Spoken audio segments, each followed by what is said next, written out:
मैं चैलेंज करता हूं कि बड़ी पार्टी है, पूरे बिहार में कोई भी 243 सीट पर चुनाव लड़े, तब मैं जानूंगा कि बहुत बड़ी पार्टी है। बहुत बड़ी पार्टी नहीं है। मनीष जी जिस बेबाकी से जवाब देते हैं, जिस तरह से वो मुद्दा उठाता है और बिहार के लिए उठाते हैं, बिहार के लोगों के लिए उठाते हैं और जन सुराज में आए हैं, वो सारे जो पहले क्या किए क्या बोले वो सब बात छोड़िए, अब वह जन सुराजी हैं।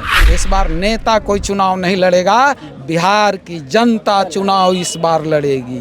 जनता देख रही है, जनता 35 साल से बड़े भाई और छोटे भाई के चक्कर में अब बिहार की जनता पढ़ने वाली नहीं है। जन सुराज आया है, वो गरीब के बच्चे भी अब अंग्रेजी स्कूल में पढ़ेंगे और वह गरीबी से बाहर निकलने का एक ही रास्ता है। जन सुराज आया है, वो गरीब के बच्चे भी अब अंग्रेजी स्कूल में पढ़ेंगे और वह गरीबी से बाहर निकलने का एक ही रास्ता है। तो जिस तरह से जन सुराज 243 सीट पर चुनाव लड़ रही है, अगर उन लोग में भी हिम्मत है तो चुनाव लड़ के दिखाए 243 सीट पर, तो मानेंगे कि बहुत बड़ी पार्टी है। नमस्कार, अब देखना शुरू कर दिए हैं टाइम्स ऑफ बिहार और मेरा नाम विकेश कुमार। अभी हमारी मौजूदगी है गोह में और गोह में हमारे साथ उपस्थित हैं ओबरा विधानसभा के भावी जन सुराज के प्रत्याशी नंद किशोर यादव जी यहाँ पे उपस्थित हैं और इनसे जानेंगे जन सुराज के बारे में। भावी प्रत्याशी है, क्या कुछ कहना चाहेंगे,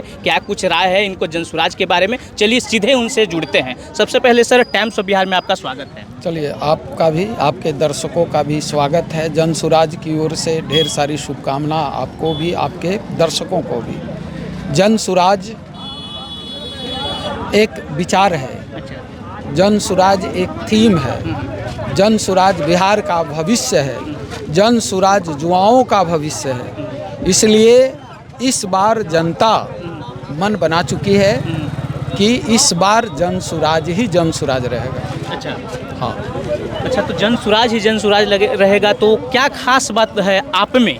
जब ओबरा विधानसभा से आप प्रत्याशी के रूप में कागजात भरे, तो क्या बात है आप में कि लोग आपको भावी प्रत्याशी के रूप में पसंद करेंगे? हमको में कोई गुण नहीं है। अच्छा, हम जन सुराज के सिपाही हैं। अच्छा, और जन सुराज जो आदेश देगी उसको मैं पालन करूंगा। अच्छा। हम में कोई ऐसा खासियत नहीं है जो मैं कह सकूं कि मैं ओबरा से उम्मीदवार रहूंगा।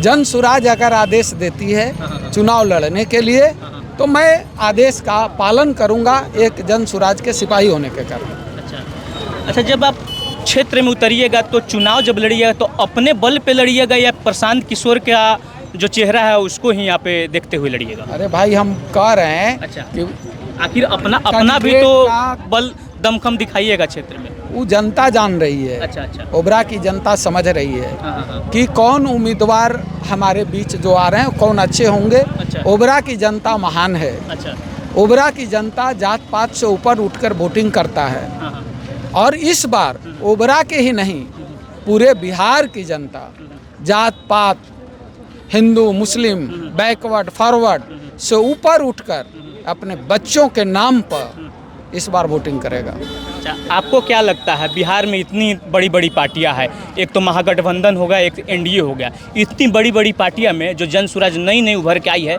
क्या अपनी छाप छोड़ पाएगी? किस बात की बड़ी पार्टियां आप बोल रहे हैं? बड़ी पार्टी हो, मैं चैलेंज करता हूं कि बड़ी पार्टी है, पूरे बिहार में कोई भी 243 सीट पर चुनाव लड़े, तब मैं जानूंगा कि बहुत बड़ी पार्टी है। बहुत बड़ी पार्टी नहीं है। जन सुराज नहीं था तो लोगों को ऊपर जातीय गठबंधन लोग करते हैं और नीचे समझ जाते हैं कि नीचे हमारे सारे लोग मजदूर हैं और नीचे लोग एक हो जाएंगे। नहीं, इस बार जन सुराज नहीं चलने देगा और सही में बड़ी पार्टी है।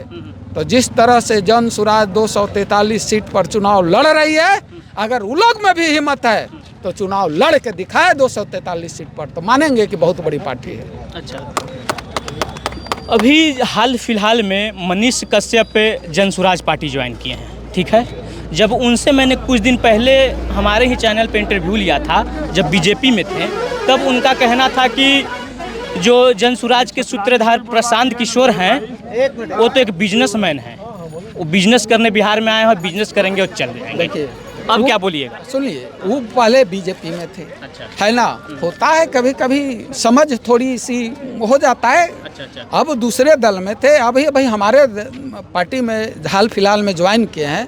मनीष जी जिस बेबाकी से जवाब देते हैं, जिस तरह से उन्हें मुद्दा उठाता है और बिहार के लिए उठाते हैं, बिहार के लोगों के लिए उठाते हैं और जन सुराज में आए हैं। वो सारे जो पहले क्या किए क्या बोले वो सब बात छोड़िए, अब वह जन सुराजी हैं। अच्छा और वह जन सुराज के लिए। अच्छा, बात सही है। तो क्या लगता है अपने जनता जनार्दन को, ओबरा विधानसभा से जब आप भावी प्रत्याशी है, तो अपने जनता जनार्दन को क्या संदेश देना चाहेंगे हमारे न्यूज़ चैनल के माध्यम से? मुझे क्या संदेश देना है? ओबरा की जनता तैयार बैठी है। अच्छा, आशीर्वाद देने के लिए। अच्छा, हाँ, बस आदेश अगर पार्टी का आदेश मिला, पार्टी का आदेश हुआ, बस जनता चुनाव लड़ेगी। और ओबरा के ही जनता नहीं चुनाव लड़ेगी इस बार नेता कोई चुनाव नहीं लड़ेगा, बिहार की जनता चुनाव इस बार लड़ेगी। जनता देख रही है, जनता 35 साल से बड़े भाई और छोटे भाई के चक्कर में अब बिहार की जनता पड़ने वाली नहीं है। इसलिए जनता चुनाव लड़ेगी और जीत इस बार जनता की होगी, सरकार भी जनता की बनेगी। मतलब फुल कॉन्फिडेंस है कि जनसुराज की सरकार आने वाली है। आप देख लिए आज गो की सभा में पूरा बाजार से लेकर के यहाँ तक आप भी थे, यहाँ रिपोर्टिंग कर रहे हैं। क्या लगता है बिहार की जनता तैयार है कि इस बार बदलाव होकर रहेगा? इस बार बिहार की जनता अपने बच्चों के नाम पर वोट करेगी ही करेगी। अच्छा, इस बार किसी को दाल गलने वाला नहीं है। अच्छा, जैसे कि जनसुराज का स्कूल का वास्ता छाप मिला है, तो उसके बारे में क्या कहना चाहिए? भाई गरीबी से निकलने का एक ही रास्ता है। अच्छा, वो है स्कूल का बस्ता। अच्छा, आप अगर नहीं पढ़ते, आप भी बहुत अच्छे फैमिली के नहीं लग रहे हैं, आप भी नहीं पढ़ते तो आज यह रिपोर्टिंग आप नहीं करते। अगर कोई बच्चा गरीब है, कोई आदमी गरीब है, उसकी गलती नहीं है कि वह गरीब है।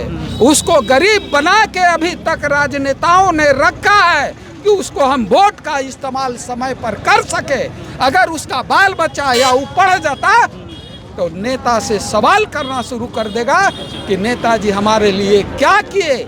इसलिए अभी तक के हुक्मरान, अभी तक के राजनेता, अभी तक के सत्ताधारी दल, वो चाहे राज्य का हो या केंद्र का हो, वह गरीब को गरीब बनाने के लिए साजिश के तहत उसको गरीब रखा गया है। जन सुराज आया है, वो गरीब के बच्चे भी अब अंग्रेजी स्कूल में पढ़ेंगे और वह गरीबी से बाहर निकलने का एक ही रास्ता है और वह है स्कूल का बस्ता।